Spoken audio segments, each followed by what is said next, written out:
પાટણ ગરીબ એસસી પરિવારોને ફાળવેલ મફત પ્લોટમાં ગેરરીતિ અને કૌભાંડનો આક્ષેપ 20 જુલાઈથી કલેક્ટર કચેરી બહાર ધરણા આંદોલનની ચીમકી.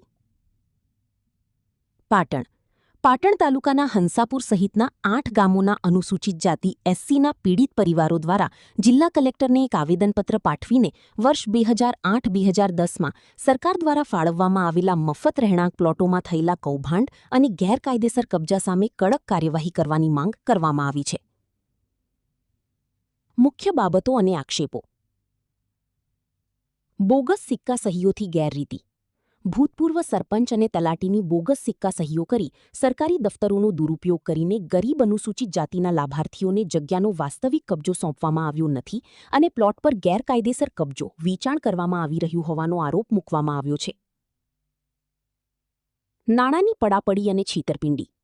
મંડળીના નામે અને બોરવેલ કે અન્ય સુવિધાઓના બહાને ગરીબ લોકો પાસેથી લાખો રૂપિયાની ઉઘરાણી છેતરપિંડી કરવામાં આવી હોવાની રજૂઆત કરાઈ છે. તટસ્થ તપાસની માંગ. આ મામલે ઉચ્ચ સ્તરીય તપાસ કમિટી નિમીને તમામ ગેરકાયદેસર કબજા ખાલી કરાવવા, ખોટી અરજીઓ કરનારા અને સંકળાયેલા આરોપીઓ સામે એફઆઈઆર નોંધવા તથા ગરીબોને તેમના હકના પ્લોટનો કબજો અપાવવા માંગણી કરાઈ છે. આંદોલનની ચેતવણી. રજૂઆતકર્તાઓએ સ્પષ્ટ જાહેરાત કરી છે કે જો તેમની વ્યાજબી માંગણીઓ પૂરી કરવામાં નહીં આવે તો તમામ 8 ગામના પીડિત નાગરિકો જિલ્લા કલેક્ટર કચેરી પાટણ ખાતે અનિશ્ચિત મુદ્દતના શાંતિપૂર્ણ ધરણા આંદોલન પર બેસશે. અહેવાલ ઇકબાલ શાહ, आज का भारत न्यूज पाटણ.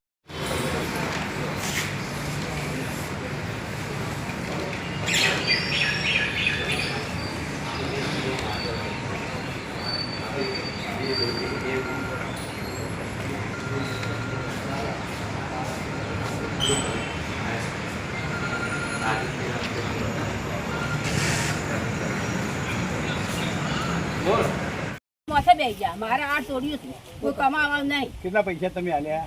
મારા ભાગમાં આવે એટલે બધા નાના આ લોકો કેટલા આલ્યા? 4 લાખ તો હમણે આલ્યા. મંડળી વાળો ને સુરેશભાઈ ને 13 લાખ આલ્યા. સુરેશભાઈ અને ધનજીભાઈ ને 13 લાખ આપ્યા. 13 લાખ આલ્યા. શું કહેતા એ લોકો?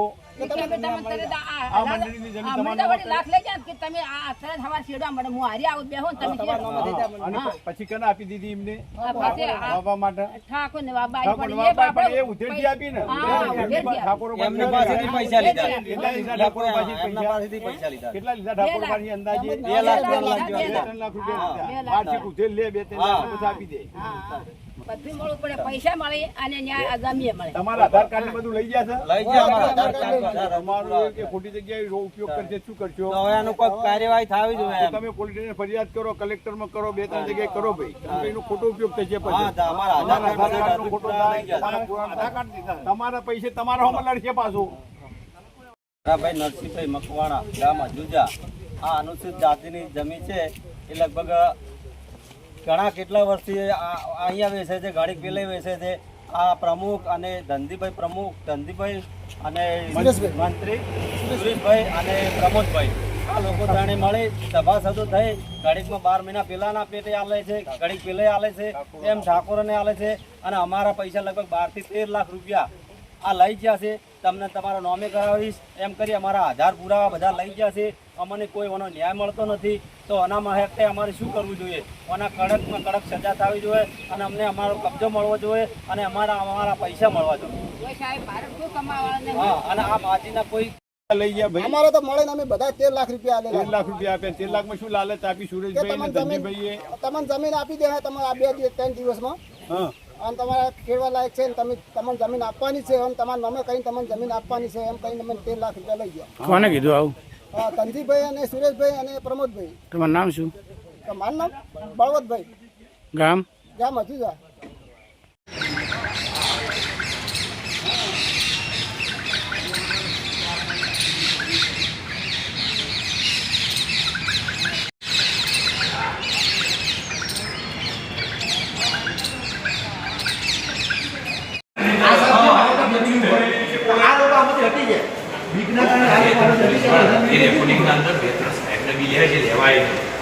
પેલા રાજપૂત સાહેબ ને કહે છે મારે ભેગું ડ્રિંક કરો. તમે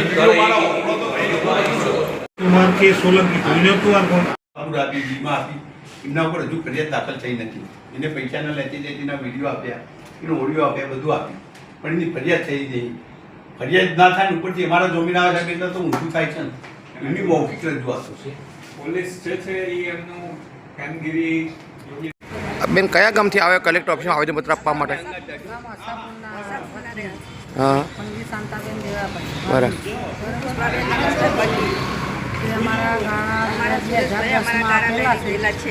2010માં વિતરણ કરેલા એ ગાળા મને મફત મળેલા બરોબર. તો સાહેબ અમને આપ્યા નહીં ને વેચાણ તરીકે એને ખરીદી અને નામ આપો એનું કરે વિશે. સુરેશભાઈ પરમાર એમને એકી મારેલા છે. તો અમને લેવા જઈએ તો ધમધમકી આપે છે. બરાબર. કારણે કોઈ અમને માહિતી મળતી નથી સાહેબ. આપનું નામ બેન?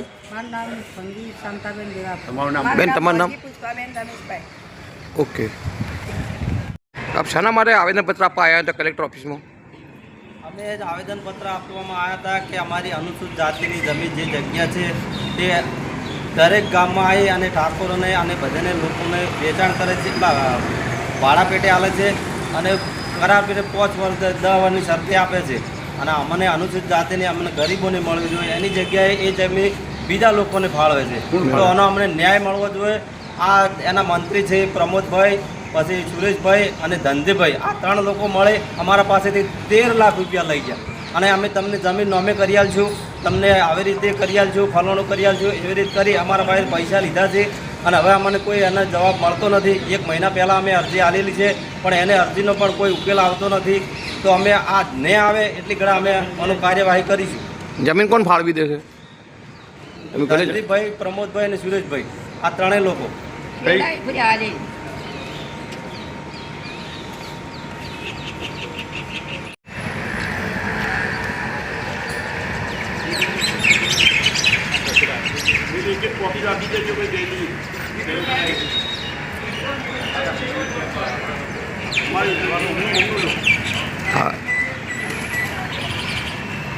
સાહેબ શેના અનુસંધાન માટે આપ આવેદનપત્ર આપવા આવ્યા હતા કલેક્ટર ઓફિસ? અમે જમીનના બાબતમાં જમીનોમાં કૌભાંડ કર્યા. જે પાટણ તાલુકા અનુસૂચિત જાતિ જનજાતિ સહકારી ખેતી મંડળી અહીંયા ચાલે છે. એમાં પ્રમુખ ધનજીભાઈ છે, ધનજીભાઈ ડોડિયા, એના મંત્રી સુરેશભાઈ, એના સભ્ય છે પ્રબોધભાઈ. આ લોકોએ આ જમીનોમાં અનુસૂચિત જાતિના લોકોને બિલકુલ આપવાની બદલી અધર કાસ્ટના લોકોને ભાડાપટ્ટી અમુક જમીનો આપી દીધી, અમુક લોકોને 10 વર્ષના ભાડાપટ્ટા, 5 વર્ષના ભાડાપટ્ટા, અમુક લોકોને મૌખિક વેચાણથી જમીનો આપી અને લાખો રૂપિયા ઉઘરાઈ અને ઘર ભેગા કર્યા છે. એના અમારી પાસે વિડીયો છે, એનો ઓડિયોગ્રાફ છે. કલેક્ટર સાહેબશ્રીને 1 મહિના અગાઉ અમે આ બધી રજૂઆતો કરેલી, એનો વિડીયો આપેલો, ઓડિયો આપેલો. આ જમીનોમાં મોટું કૌભાંડ છે અને જે તે ગામના અજુજા છે, કોપરા છે, ગોલીવાળા છે, આવા ચદ્રુમાણા છે, આવા 8 ગામોમાં આ લોકોએ કૌભાંડો કર્યા, જમીનો બારોબાર આપી. અને તેના સ્થાનિક અનુસૂચિત જાતિના લોકો છે એમને 1 પણ વીઘો નામથી જમીન ફેરવા દેતા નથી, નામથી જમીન આપીને અધર કાસ્ટમાં એ લોકોએ જમીનો આપી અને બારોબારીનો વેપાર કરેલો છે. એના માટે અમારી લડત ચાલુ છે. અને આજે અમે 11 વાગ્યાના ધરણા પર બેઠા છીએ. અહીંયા દરેક ગામના માણસો, અમને ન્યાય નહીં મળે તો અમે અહીંયા આવનાર સમયમાં આમરણ ઉપવાસ ઉપર ઉતરશું. આપનો પરિચય? મારો પરિચય, હું સામાજિક કાર્યકર પરમાર નટવરભાઈ મુળાભાઈ, મુકામ ચાટાવાડ તાલુકો સિદ્ધપુર, હાલ રહેવાસી મોચાપુર. ઓકે. અનુસૂચિત જાતિ જનજાતિ સામૂહિક ખેતીવાડી મંડળી પાટણ, જેના હોદ્દેદારો પ્રમુખ ધનજીભાઈ ડોડિયા, સુરેશભાઈના મંત્રી છે. આ લોકોએ લાખોનું જમીનોમાં કૌભાંડ કર્યું છે અને આ જે તે ગામના અનુસૂચિત જાતિના લોકોને જમીન આપવાની બદલી અધર કાસ્ટના લોકોને 10 વર્ષના 5 વર્ષના ભાડાપટ્ટા આપી લાખોનું કૌભાંડ કર્યું છે. એ દરમિયાન અમે કલેક્ટર સાહેબને 1 મહિના અગાઉ પહેલા આવેદન આપેલું, કાગળો આપેલા, એમને કીધું તાત્કાલિકની તપાસ થશે. અને એ દરમિયાન આજ તારીખ સુધીમાં કોઈ થયું નથી. એના પછી ઓસાપુર ગ્રામ પંચાયતમાં મફતગાળા લોકોને મફતગાળા જે તે વખત સરકારે 2010માં આપેલા સનદો આપેલી, પણ સ્થળ ઉપરનો કબજો સુરેશભાઈ ગોવિંદભાઈના બાબા સરપંચ હોવાથી આપેલો નહીં. પોતાનું આખું દફતર પંચાયતનું ઘર ભેગું કરેલું અને આજની તારીખમાં પણ એ પ્લોટોનો એમને વેપાર કર્યો છે, લાખો રૂપિયા ઉભા કર્યા. આપનો પરિચય? મારું નામ પરમાર નટવરભાઈ મુળાભાઈ, મારું મૂળ ગામ ચાટાવાડા, હાલ રહેવાસી મોચાપુર પાટણ. ઓકે. અને મારી સાથે બહેનો છે, મોચાપુર ગ્રામ પંચાયતમાં જે લોકો પ્લોટ આપ્યા નથી એ બહેનો છે. સાથે 8 ગામના જે દલિતો છે એમને જે જમીન એને આપી નથી, મંડળી આપી નહીં, પોતે વેપાર કર્યો છે બારોબાર, એને કૌભાંડ કર્યું છે. એ ગામના દલિતો પણ સાથે છે, આઠે ગામના. એ લોકો ઇન્ટરવ્યુ હવે આપશે. ઓકે.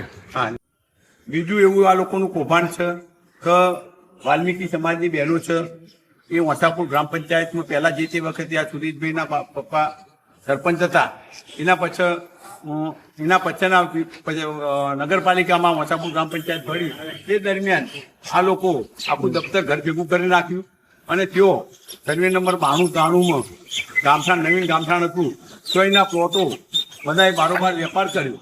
આ લોકો પાસે સનદો છે, સરકારે 2010માં સનદો આપી, વાલ્મીકી સમાજ અનુસૂચિત જાતિ લોકોને મફતગાળા આપ્યા, પણ સનદો એકલી આપી, સ્થળ ઉપર કબજો આપ્યો નહીં. એ સ્થળ ઉપરનો કબજો આ સુરેશભાઈ ગોવિંદભાઈએ બારોબાર લોકોને બીજા લોકોને વેપાર કર્યો, એમાં પણ લાખો રૂપિયાનું કૌભાંડ કર્યું. તો આ સર્વે નંબર 92-93 ગામઠાણની પણ તાત્કાલિક તપાસ થવી જોઈએ. ઓકે.